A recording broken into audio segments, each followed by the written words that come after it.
speaking the same language. For the first time, our issues are the same. You know, we want better education. We want functioning healthcare facilities. We want good roads. We want security. You know, we want to be able to enjoy our money. We want to see the value of our taxes. And that's the conversation that we need to be having.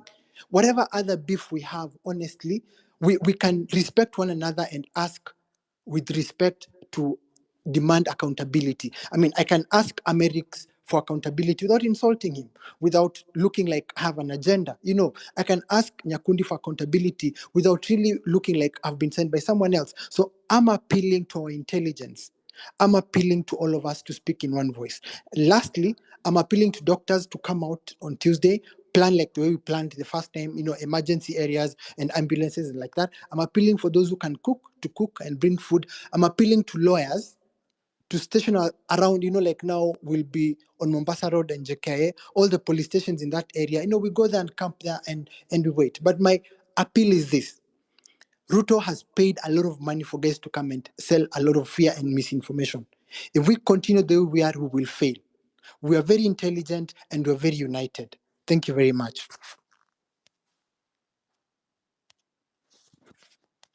Okay, asante sana Soko Analyst. Billy Mia, are you ready to give your submission? Yes. Good Haya, evening, karibu, everyone. karibu. Asante sana Edgar, shukran sana Ameris kwa space kama hii. My name is Billy Mia. I work for Radio 47, the only audiovisual Swahili FM station in this country. And as a journalist, you've seen one of us was abducted or arrested in quotes, which is sending chills to a lot of us as journalists. Edgar Bare, Edgar Buire also faced the same, being arrested or abducted. One thing I want to say is that we just need to keep on as journalists. Let's just report truthfully and not biased. Let's just continue pushing the agenda of reporting the correct thing.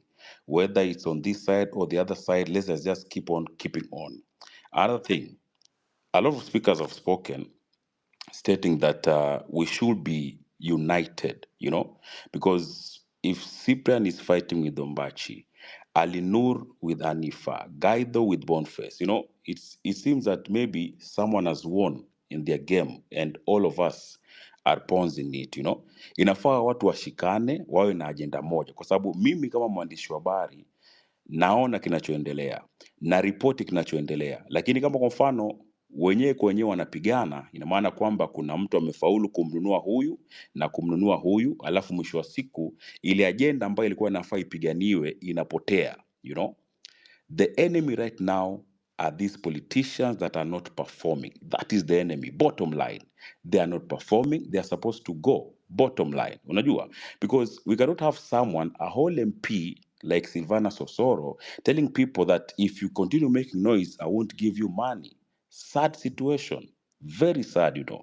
Yet he's supposed to be there and do the things that they're supposed to do as politicians, as members of parliament ambao tuliwachagua waweze kutengeza laws na waweze kufanya vitu ambavyo vinasaidia kama wananchi. Sasa wamefeli katika oversight yao. Wananchi tumechukua jukumu la kufanya oversight, alafu wenyewe kwa wenyewe tunapigana. Kwa nini? Tunapoteza ile agenda ambayo inafaa tufanye. Kitu chengine, PR people, communication experts that are in state house and even in the government are failing this government big time. The thing that these Gen Zs are fighting for is accountability and the government to do its duty. Bottom line.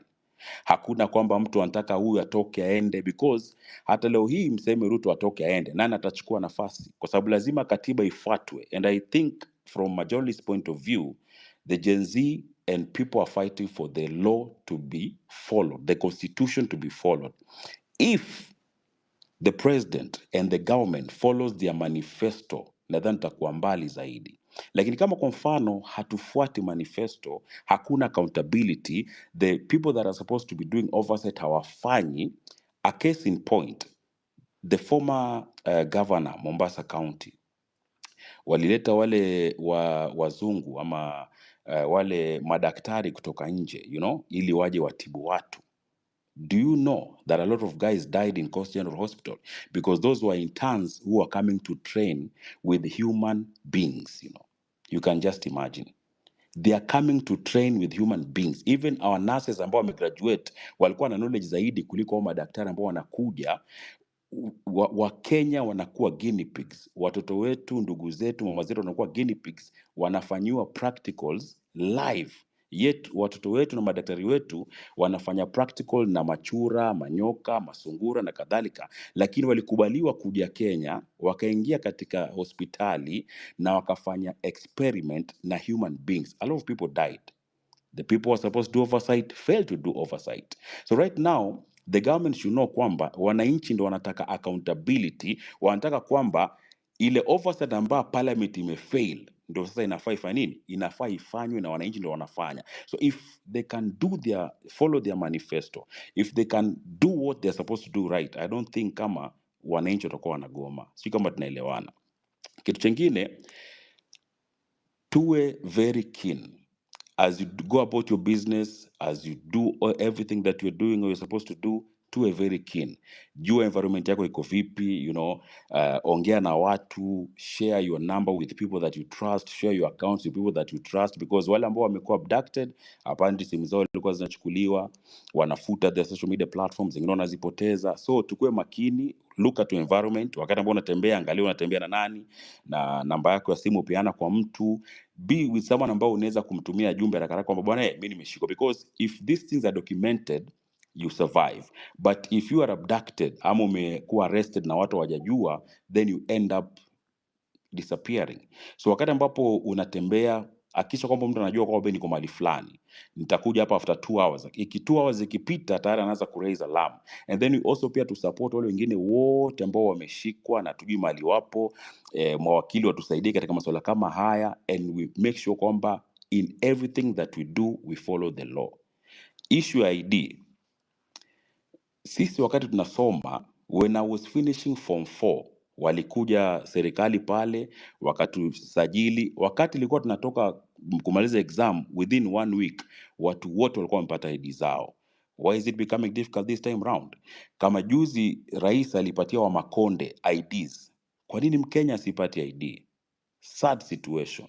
So serikali inafaa ifanye mipango kwamba Wakenya wapate huduma. Sasa kama Wakenya hawezi pata huduma na Wakenya ndo walipewa tax, then it means kuna shida mahali, you know, there's a problem, and these spaces zinasaidia kwamba tuweze kuangaza maswala, na unajua watu wa serikali wako hapa wanasikiza. They need to just make sure kwamba wafuate sheria, wafuate katiba, bottom line, wafuate manifesto yao, bottom line, you know, alafu waweke watu ambao wako accountable, kwa sababu ilikuwa tunashangaa kwamba ama tumwambia bwana, oya, hii cabinet itolewe, alifanya jambo poa akalitoa, then he gets back wale watu ambao ilikuwa Wakenya hawawataki, incompetent fellows. Why is it that rais ameshikwa makorodani? Makorodani is balls to those who don't understand Swahili. Kwani ameshikwa makorodani kwamba amemtoa huyu lakini lazima amregeshe? What is happening in this country? Very sad situation. Kwa hiyo ndio submission yangu ambayo ni kwa kichache zaidi. To Gaidho, Boniface Mwangi, Hanifa, Ali Nur, weka side shows kando, and we face the agenda, ni kwamba accountability ya serikali lazima ipatikane. Thank you so much. Okay, asante sana Billy Mia. Thank you so much for your submission. Eric Omondi, nilikuwa nimekutumia mic. Okay, umechukua. So next speaker Beverly Kwamboka. Unaweza nisikia? Can you hear me? Beverly bado hajakuwa speaker bana. Allow me to talk. So my name is Milton Were.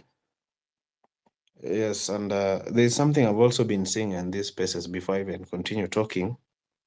You guys are not running the space well. We can't have same people speaking each and every now and then. There are so many. Yes, Beverly, nakusikia. I think I was talking. I was asked to talk about the counties, but before that, I'm going to talk about 2 other things. One, there's an ongoing campaign with kutumia kanisa na schools. teachers and head teachers na viongozi wa makanisa are requesting parents to agree their kids to be dewormed at school ama kanisani. If you are a parent here, please don't allow people to deworm your kids. Mbona deworm mtu ulishi? What are you deworming? Esophagus or what? You don't feed us. Stop deworming us. Some of those things are coming in as dewormers, but they have other hidden things. Secondly, let's continue talking about the missing people. Let's continue the fight wamepotea. If we keep quiet, the government will take away with mtu akipotea wanaenda wanafanya chenye wanafanya because hatuendelei kuwatafuta. So kama ni mtu mdogo ama mtu mkubwa ama whether you are famous or not, tutafute wenzetu. Now, let me talk about what I'm supposed to talk about tonight. The county governments. In as much as we are tasking the national government, the major looting happen in the county governments. I come from Nyamira County and I'll use it as an example. We get 5.2 billion allocation, national government. We collect around 2 billion, so that's around 7 billion. But every financial year, we only can account for 3 billion. So 4 billion inabaki wapi kwa governor na puppets wake. As much as you're in Nairobi or you're in major towns, huku kwenye tumetoka nyumbani kumeharibika. Tell me why in Vihiga County, ile mtoni ya Ushago, you know that kamtoni ka Ushago, they spent over 10 million kutengeneza hiyo mtoni ya Ushago. Those governors are looting. They're using MCS to loot. We tried to impeach our governor in Nyamira using the MCS, but they were bribed. Wakapelekwa Kericho, wakapewa pesa kidogo kidogo na wakaambiwa contracts zote wao ndio watapewa. They will not be impeached. Na hivyo ndio ametoka. Also, last week when we were tukisalimia MPs, the senators were so much comfortable saying like, sisi hizo vitu hazipiti kwa nini yetu, our house. Those senators, usione Sifuna anacheka ama wanapigana na governor huyo Sakaja, udhani those people are enemies. When the governor is summoned in the National Assembly by the MPs, mtu anaendanga huko kumtangulia kubribe ama kusema some questions should not be asked. They are the senators. In Nyamira, we are having an issue because our senator is in bed with the governor. He doesn't, hata ana ofisi huko, he's getting share of what we are supposed to be getting us, sisi wakazi wa Nyamira. When I went to occupy Nyamira, I was threatened. That's why I left immediately the same day. These governors think because huko Ushago, it's very easy to get goons to do something, but to someone we cannot occupy. Let's go fight county governments. Jana mliona huyu anaitwa nani Barichok akiulizwa vitu anaangalia senator wake. Senator wake anaitwa nani Sigei. When he's being asked about the money that is missing, he say, he look at the senator like, where's ujibu hiyo? Because he has so much in his pockets. To an extent, wanagawana na nani na senator. So the senator knows like, I'm getting part of this, so I'm going to defend them. Baadaye nifanye nini nirudi. Tell me why a governor say they spent 1 million on kununua soda. And then when he's being asked, anacheka. Na hiyo kucheka hivi anaona, hiyo kitu imeisha. Why? They know they are going to EACC and well, kesi yoyote kwenye itapelekwa, they'll use the same money. To do what? To bribe these people, and that story is going to work out like that. There is no way, ile Ushago yetu yenye tuliacha, we are going back after 10 years, is the same way vile ilikuwa. Actually, it's worse because the county government using some national project, tukusema kwamba ni zao. Also, the World Bank and other organizations zinafanya some projects huko Ushago. Sometimes just be sure who is doing the project. Project ikianza, just know who is doing that project. Because the county government will come, the governor will come and say, unajua juzi tumejenga sijui nini, and that is not a county government project, but he's taking credit because wamama huko Ushago kina mamangu, they want us, they don't even know what's the World Bank or the county government projects. Also, kuna hizi the things that were devolved. Those are the elements zenye wanatumia kuiba. Nasikia gavana amesema ameajiri sijui walimu wa ECD kama 50. Ukienda kuangalia hata TSC numbers zenye ameweka hapa exist. They are using that to loot. The MCAs sahi wako huku Kitengela wananunua mashamba wakijenga. They are getting hizo contracts za county government kama ni kujenga barabara. Na akikupea through a proxy, unachukua 7 bob, anachukua 3 bob. Literally, wale watu wenye wako Ushago wenye walisema watakaa maybe Nyamira town, they'll never grow. Why? All the contracts zenye tender wanaona zimeadvertisewa, they try applying, hawezi pata, wana advertise tu for formality. Then the Vihiga County, last month wali arrest like 11 people from that county. After 2 weeks, imagine wamerudi kwa kazi. They are now going back to cover up yenye ilifanya wajulikane. Like, why is it that the EACC and the prosecutor, wanaita ODPP, hawawezi fanya kazi yao? They are really giving these counties a walk away with the money that should be developing. Tell me why we lose 4 billion yenye inaweza jenga. Sisi Nyamira hatuna hospitali. Ukipeleka mgonjwa hospitali, make sure umempelekea maji ya kuoga. Kama si hivyo atarudi, unaweza pata hata amekufa because hakuna maji. The county governments are doing the major looting. Achana na hii ya national government yenye tunapea attention. So if you're in position to go back to your county government and arrange and occupy your county, let those governors, soma tu report ya Auditor General, let them tell you where the money went. And if they are not being accurate in telling you what happened, let that governor go home. If he can't fire au masisi wenye wamekaa huko kwa county government, let him go home. Na if he fires them, wacha wachukuliwe hatua. Saa hii unaenda kidogo hivi unasikia hospitali hakuna madawa, hakuna maji. New governor alichukua 10 million akaenda Canada akaleta mbegu ya ng'ombe. Eti sasa animal husbandry ndio tunafanya sijui with this money. They are doing so very many things. Tu vitu tudogo then they allocate billions. Before we finish with the national government, some of you should be occupying your county. Just read that Auditor General report and know wage bill ya county yenyu ni ngapi. Mbona governor create unnecessary positions just to do what? To use it at a way of looting. Na kama governor wenyu ni wa ako second term, huyu hata si kuiba anaiba. Huyu ana divert everything because he's allocating money for finished projects or the former projects. Na nasema kama sisi kuna stadium inaitwa Manga Stadium. They keep giving it 160, 150, 100 million every year. Na iko tu the same. Kiwanja hata ng'ombe zinaingianga kukula hapo. It's just a kiwanja. So they are using finished projects to loot. They are using existing projects. Na wanazipeleka pole ndio waendelee kufanya nini? Kuiba nazo. So the best thing to do, just go occupy your county governments. Me, I'm going to, if any of you is here from Nyamira, Tuesday, we are occupying that county. That 68-year-old mama serving as the youth, yende anasimamia youth and gender, yeye akai nyumbani. We can't have someone holding a position yenye hata ajaiweka tournament hata moja. Na ukimuuliza nakwambia na wewe ni nani? Unajua nilisoma US, I have 6 degrees. Penda nyumbani bana. Tunaweza hata mtu wa diploma bora atusaidie. We don't care. Thank you. Beverly, kindly wind up. Okay, thank you so much for that. Eric Omondi. Yes, guys. Asante sana, Americ, Cyprian, Edgar. First of all, guys, I feel very sad, because we are so close. We are so close, and these are things that come once in a lifetime. You know, I read somewhere that politics is the art of a few organized people controlling disorganized majority. And guys, this is Kenya's last best chance, and our children, our great grandchildren, and our grandchildren will blame us. We are so close, guys, and we have this guy cornered. You've seen his body language. Today he's conceding, tomorrow he's threatening. So tushampata, and we are so close. Tumepewa pena bro, tuko 1-1. Alafu tukapewa pena at the 90th minute. Na lazima tufunge bro, and brothers and sisters. So as a person who has traveled this journey for quite a long time, a person who has endured so much, who has suffered so much, alafu kufika kwa hapa kwa finishing line, alafu tuna stop, yani atupiti your line, tunaanza kuwa disorganized. We need to understand that this thing is not just about Kenya. People have called me from Uganda. They're going to parliament on Tuesday. They are looking upon us. Tanzania, Uganda, Africa is looking upon us. The whole world is discussing Kenya.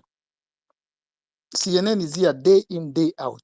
We are about, we're at the verge of making history and changing Kenya forever. We cannot lose this fight, especially now. If these people reorganize, re-strategize, and regroup, we will regret it. Tutalia kwa choo. Yeah? And guys, we need to be very clear at this 11th hour. What do we want? What are we going for? And after we've achieved it, how do we move forward? Tunasema Ruto must go. If Ruto goes tomorrow, Gachagua takes over. We must start changing our narrative and our demands. It is the presidency. It is the presidency must go. Wacha Wetangula take over for 90 days, sijui ni 60, and then we constitute. And that's why I was very happy when Ruto started the process of constituting the IEBC. So we must tusijipige own goal. Ruto asitoka na Gachagua ingie, it could be worse. So first of all, we cannot be disorganized. We cannot be fighting amongst ourselves. And I have the moral authority to say what I'm saying, because I think on this platform I can say it. Maybe I can't say it on the traditional media. Some of us started this thing, and the vision we had, the dream we had, the prayer we had, all of a sudden, tuseme ni Mungu, it's happening. And some of us, it pains us to see that tumekimbia tukafika pale mazee, badala tupitishe tu line tumalize kazi. We've run a good, we've kept the faith. Alafu sasa tunaingiliwa na infiltration and na mavita. So what are we looking for? Whether Ruto resigns or he doesn't resign, I hope he does. We must know what we want. Kuna kitu tumeanzisha. Paka juzi kumekuwa na earthquake. I don't want to get spiritual on this platform. Do you know the last time Kenya had an earthquake? There's a lot that is going on in this country. Things are shifting. Mpaka tectonic plates. Hii tumefika point, it's like a pregnant woman in labor. Nothing can stop this from coming forth. Huyo mtoto atazaliwa. And it has nothing to do with Ruto. Ruto ataenda hata kesho. But there are things that I will tell you guys today that we must achieve. First of all, this bullshit of county government, of devolution. Devolution was meant to devolve services. It only devolved corruption. Why do we have 47 counties? America is a continent. The country of America is the size of a continent. They have 50 governors. Why do we have 47 governors and 47 senators? What are the work? Kazi ya women rep ni nini? Why do we nominate MCAs and MPs and senators? Immediately we achieve, because we shall achieve. We must revert back to 8 counties. Nimeona leo kufini governor yupi. You know what's going on with Wamatangi? You know what's going on with the governor Alinini? Alinunua crate moja so that 1 million. Kuna mwingine amefungua bridge. A very small bridge. Hata hakuna maji. Just on a flat surface. I don't know if you saw the bridge. We must do away with the 47. Do you know how big Texas is? The state of Texas. Na nilisema juzi mtu ananipinga. Kenya goes into Texas 2 times. And it is led by 1 governor effectively. Texas is the size of Kenya twice.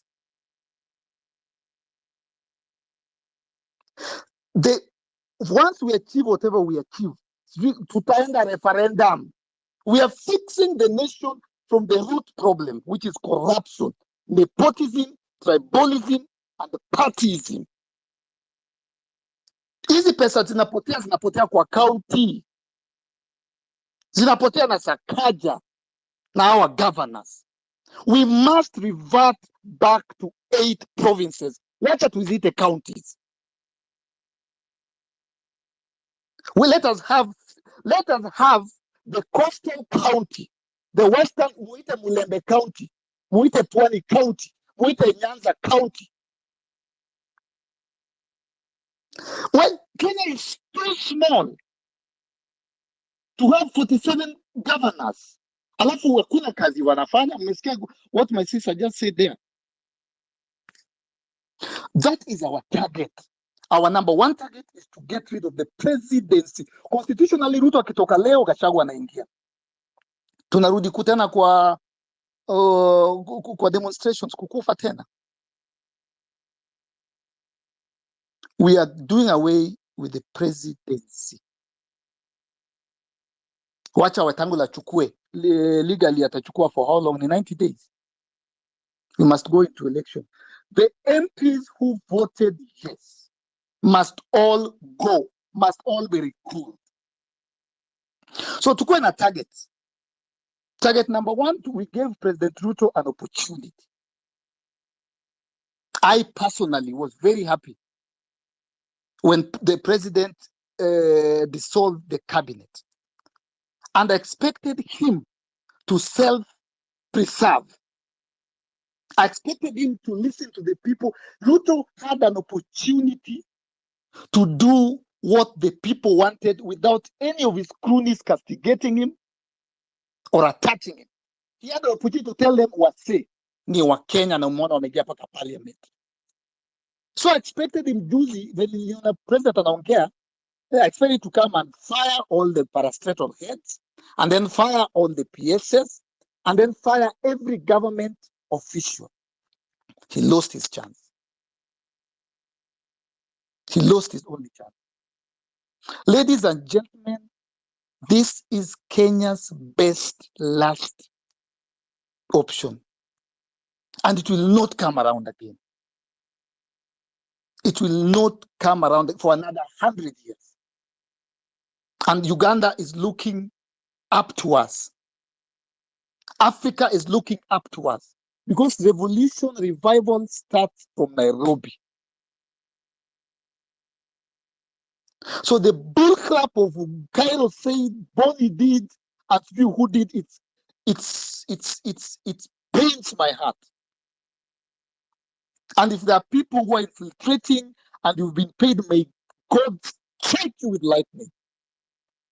May the blood of Kenyans who died, whose brains were blown off, may that blood go straight to your family and your great-great-grandchildren. May that curse fall upon your head.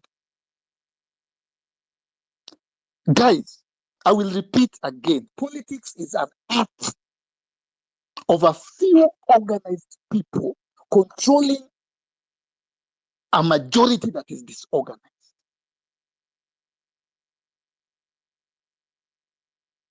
Mimi nimeshikwa 13 times.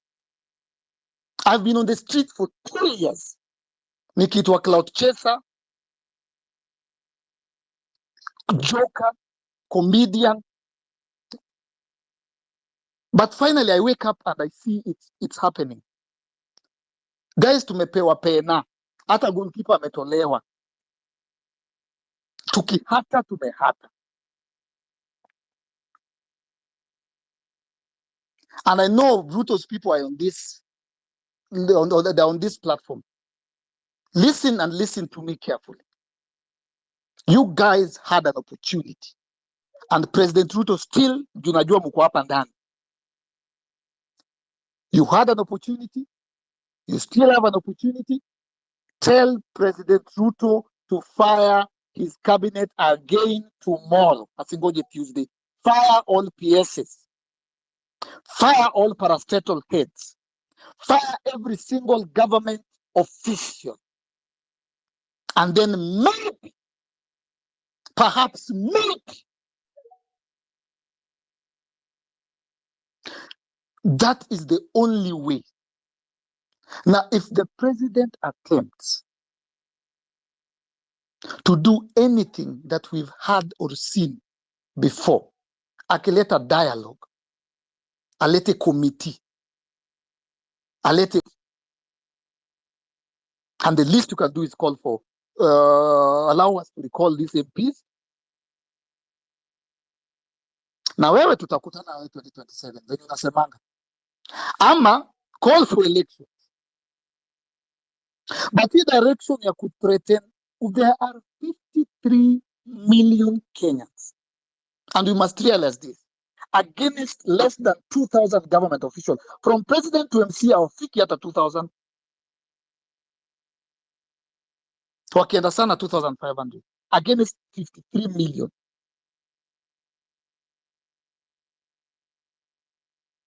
Guys, this is Kenya's last best chance, and it will not come around again. It will not come around again. Let's take our opportunity. It is a God-given opportunity. It is a God-given opportunity. Na tutalia kwa chuo. Watasemanga, now they'll talk about that in the other countries and in history books. There was a time Kenyans almost changed the course of history. And I will repeat as I finish. What are we aiming at? Tukisha achieve, county government must go. Women reps must go. What is the work of 47 women reps who are earning from taxpayers' money if within the 2024 finance bill there was a clause taxing sanitary pads that was only discovered by Gen Zs and men, not even women? These 47 women could not come together and fight and rally. Kazi yao, they must go. Kazi ya women reps ni nini? Na hata hao MCAs. Hata hao MCAs. Even these MCAs, they will one day very soon explain to us kazi yao ni nini. Kazi yao ni nini. Nothing has been done with, since devolution. Only corruption and nepotism and tribalism. Hakuna kitu imefanyika. Turudi kwa provinces zetu,